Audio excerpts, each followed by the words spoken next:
That is why today this attack on higher education comes as a direct assault on what independent India was pursuing in terms of education policy. Jawaharlal Nehru, as the first Prime Minister, articulated the Government of India's position when he inaugurated the university convocation at Allahabad in 1948. He defined a university. He said a university stands for humanism, for tolerance, for scientific inquiry, and for an adventure of ideas.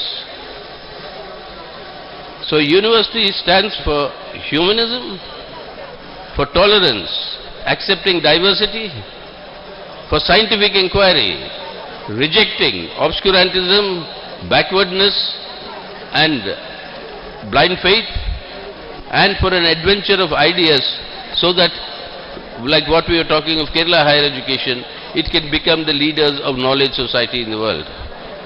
Today, this sort of universities do not suit the purpose of the RSS agenda of converting India into a fascistic Hindutva Rashtra.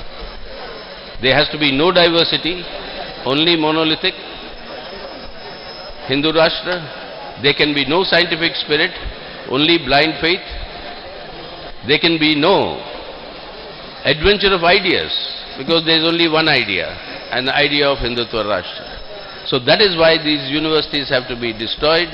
That is why assault on JNU, on central universities like Hyderabad, on Jamia Millia, on Aligarh, on all the central universities, the assaults are because they want to destroy this sort of education that Indian youth will receive. സ്വാതന്ത്ര്യാനന്തര ഇന്ത്യയിൽ വിദ്യാഭ്യാസത്തെ സംബന്ധിച്ച്, സർവകലാശാലകളെ സംബന്ധിച്ച് ജവഹർലാൽ നെഹ്റു എങ്ങനെയാണ് ഒരു സർവകലാശാല പ്രവർത്തിക്കേണ്ടത് എന്നതിനെക്കുറിച്ച് 1948 നടത്തിയ ഒരു കോൺവക്കേഷൻ സെറമണി വിളിച്ച് വളരെ വിശദമായി സംസാരിക്കുകയുണ്ടായിട്ടുണ്ട്. അദ്ദേഹം പറഞ്ഞത് മാനവികതയ്ക്ക് വേണ്ടി, അതുപോലെ തന്നെ സഹിഷ്ണുതയ്ക്ക് വേണ്ടി, വൈവിധ്യത്തിന് വേണ്ടി, ആ പുതിയ ആശയങ്ങളുടെ ആവിഷ്കാരത്തിന് വേണ്ടി, പിന്തിരിപ്പൻ ആശയങ്ങൾക്കെതിരായ പോരാട്ടത്തിന് വേണ്ടി, അങ്ങനെ ആശയപരമായ വൈവിധ്യങ്ങൾക്ക് വേണ്ടിയിട്ടുള്ള പോരാട്ടം നടത്തുന്ന ഒന്നായി സർവകലാശാലകൾ മാറണം എന്ന കാഴ്ചപ്പാടാണ് 1948 ഒരു കോൺവക്കേഷൻ സെറമണിയിൽ പങ്കെടുത്തുകൊണ്ട് ജവഹർലാൽ നെഹ്റു മുന്നോട്ട് വെച്ചത്. ആശയപരമായി അത്തരത്തിലുള്ള വൈവിധ്യങ്ങൾ ഉണ്ടാകുന്നത് RSSനെ സംബന്ധിച്ചിടത്തോളം അംഗീകരിക്കാൻ പറ്റുന്ന പ്രശ്നമല്ല. അവർക്ക് അവരുടെ അജണ്ട എന്ന് പറയുന്നത് ഹിന്ദുത്വ രാഷ്ട്രമാക്കി ഇന്ത്യയെ മാറ്റുക എന്നതാണ്. അതിൽ വൈവിധ്യത്തിന് യാതൊരു സ്ഥാനവുമില്ല, ഏകദാനതയ്ക്ക് മാത്രമേ സ്ഥാനമുള്ളൂ. അവർ ഒറ്റ കാഴ്ചപ്പാടുള്ളവരായി ഇന്ത്യയെ ആകെ മാറ്റുന്നതിന് വേണ്ടിയിട്ടാണ് ശ്രമിക്കുന്നത്. ഇന്ത്യയെ ഒരു ഹിന്ദുത്വ രാഷ്ട്രമാക്കി മാറ്റുന്നതിന് വേണ്ടിയിട്ടാണ് ശ്രമിക്കുന്നത്. ശാസ്ത്രീയ വീക്ഷണം ഉയർത്തിക്കൊണ്ടുവരിക എന്നത് അവരെ സംബന്ധിച്ചിടത്തോളം അംഗീകരിക്കാവുന്ന കാര്യമില്ല. അവർ പിന്തിരിപ്പത്തത്തിന് വേണ്ടി, അന്ധവിശ്വാസങ്ങൾക്ക് വേണ്ടി ഒക്കെയാണ് നിലകൊള്ളുന്നത് എന്നുകൊണ്ട് തന്നെ ഈ കാര്യങ്ങൾ അവർക്ക് അംഗീകരിക്കാൻ വേണ്ടി സാധ്യമല്ല.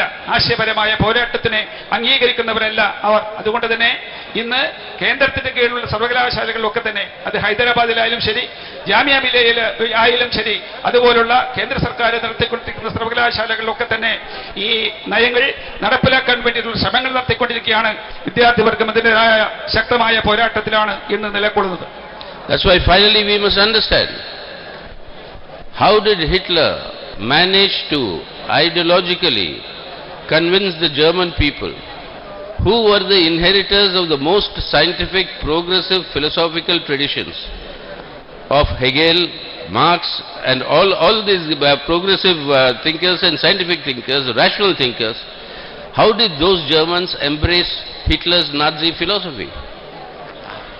George Lucas, a famous Marxist intellectual, he analyzes this entire thing in a seminal book called Destruction of Reason. And he says Hitler's success lay in the fact that he destroyed reason and rationality in public discourse. Everything was reduced to blind faith. Everything was reduced to the personality cult. Everything was reduced to accepting what that leader says as the truth. That's exactly what we are seeing today happening under Modi.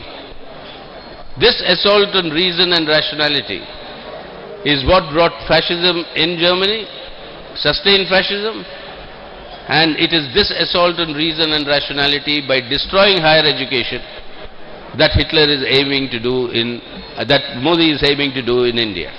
That is why this is not a small battle. This is part of a much larger battle concerning the future of what India should be, what is the character of India.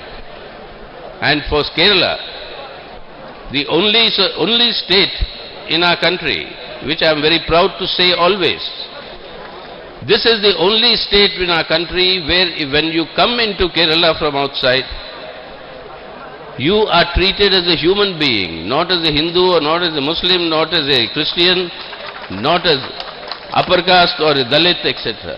There is no other identity except human being. This identity of Kerala is what is sought to be destroyed. And that is why this is a much bigger battle that all of us will have to come together and face it.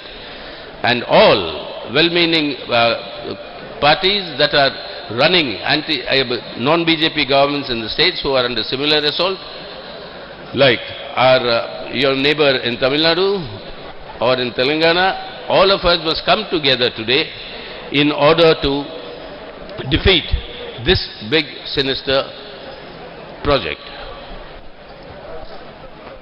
Hitler എങ്ങനെയാണ് ആശയപരമായി ജർമ്മനിയിലെ ജനതയെ മാറ്റിത്തീർത്തത് എന്ന കാര്യം നമുക്കറിയാവുന്നതാണ്.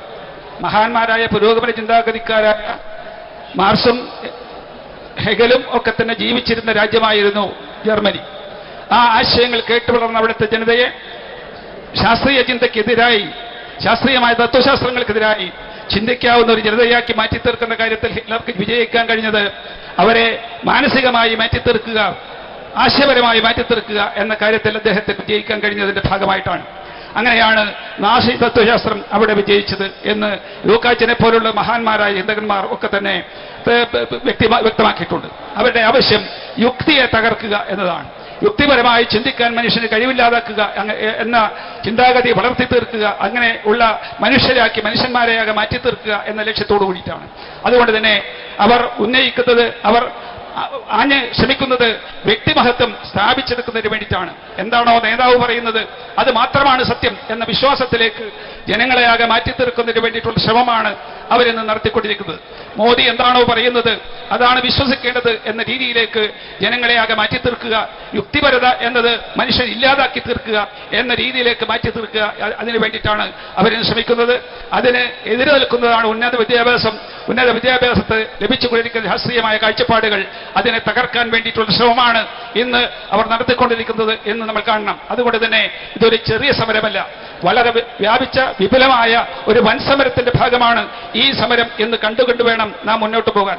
നമുക്കറിയാം, കേരളം ആ തരത്തിൽ യുക്തിപരമായി ചിന്തിക്കുന്ന ഒരു സംസ്ഥാനമാണ് എന്ന് പറയുന്നതിൽ എനിക്ക് അഭിമാനമുണ്ട്. മനുഷ്യനായാണ് ഇവിടെ വരുന്നവരെയൊക്കെ തന്നെ ജനങ്ങൾ കാണാൻ വേണ്ടി തയ്യാറാവുന്നത്. അവരെ ഹിന്ദുവായോ ക്രിസ്ത്യാനിയായോ മുസ്ലിമായോ ഏതെങ്കിലും മതക്കാരനായോ അല്ല കാണുന്നത്, മേൽജാതിക്കാരനോ കീഴ്ജാതിക്കാരനായോ അല്ല കാണുന്നത്. മനുഷ്യനായി കാണുന്ന അപൂർവം സംസ്ഥാനങ്ങളിൽ ഒന്നായി ഇന്ന് കേരളം മാറിക്കഴിഞ്ഞിരിക്കുകയാണ്. അവർക്ക് ഒപ്പം, നിങ്ങളോടൊപ്പം നിൽക്കാൻ തമിഴ്നാട്ടിലെയും തെലങ്കാനയിലെയും ജനങ്ങൾ തയ്യാറാവുന്നു എന്ന സ്ഥിതിവിശേഷം കൂടി വളർന്നു വരുന്നുണ്ട്. അതിന്റെയൊക്കെ അടിസ്ഥാനത്തിൽ വിശാലമായ പോരാട്ടത്തിന് തയ്യാറാവുക എന്നതാണ് എനിക്ക് പറയാനുള്ളത്. Therefore, finally, the people of Kerala have always shown the way to India in Indian politics by charting out a new path. Today, the people of Kerala, I appeal to them, and through the LDF here, which is setting an example of how education and knowledge should advance, my appeal is that we should all together today defeat this entire effort that is being made to reduce Indian people into accepting a monolithic culture. We are not one country, one culture. We are one country with many cultures. We are not one country with one language. We are one country with many languages, and Constitution recognizes 22 national languages. This diversity is being assaulted today. The people of Kerala will have to give the lead to the country on how to protect India's higher education as a part of protecting and strengthening the character of India as a secular democratic republic, respecting all our diversities and celebrating the diversity that is called India. That is my fervent appeal. Through this protest action, this issue must be highlighted all over the country, and all patriotic, secular